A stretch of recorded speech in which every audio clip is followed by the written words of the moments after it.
ወንዶች ለምንድነው ትዳር የምትፈሩት? ትዳርን መምራት ያለበት ወንድ ብቻ ነው ብላችሁ ስለምታስቡና አቃጥላችሁ ስለምትደፉን ነው። ቀጣይ ጥያቄ።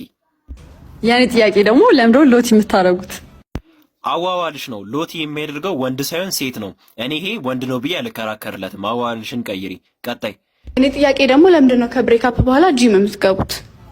ያው በላብ እንድትወጣልን ነው። አዲስ ማንነትም ስለሚያላብሰን ነው ጂም የምንጀምረው እንጂ ለሌላ ነገር አይደለም። እቁብም እንጀምራለን ለቀጣዩ ሬዲ ለመሆን። ቀጣይ ጥያቄ።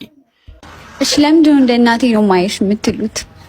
ይኸው ትንሽዬ እኮ ብትራሩልን ብለን ነው። ጭካኔያችሁ በጣም የጎፈጠጠ ስለሆነ ትንሽዬ ከተመለሳችሁልን ብለን ነው። ያው ግን ለቆንጆ ሴቶች ነው ይሄም የሚሆነው። ቀጣይ ጥያቄ። ሙሉ የኢትዮጵያ ወንዶች ለምን ያጠራችሁት?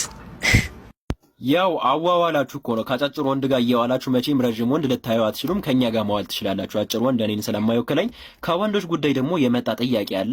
በመጀመሪያ በጣም ነው እንዲህ ሲንግል የሆናችሁት 1 ለ6? እኔ እኮ 1 ለ4 ሲባል እኮ እውነት አልመሰለኝም ነበር። የምንጠይቀውን ጥያቄ በስርዓት መልሱልን። ባለፈውም ጠይቄ አልመለሳችሁም። እዚህ ጋር ጥፍራችሁን ተሰርታችሁ ለምንድን ነው የምታስቀሩት? ሁለት ደግሞ አጭር ቀሚስ አድርጋችሁ ለምንድን ነው በየአስፓልት ላይ የምትቆሙት? ሌላ ጥያቄ፣ ለምንድን ነው የማታምሩት? ሁለተኛ ደግሞ ሴት ለምንድን ነው የማይጠይቀን ይህን ጥያቄ? ሌላ ደግሞ እያወራችሁት ያለው ነገር ስለ ኤክሶቻችሁ ስለሆነ ትክክለኛ ወንድ ባህሪን መርጣችሁ ጠይቁን። ሌላ ደግሞ ለምንድን ነው የጓደኞቻችሁን ባል የምትመኙት?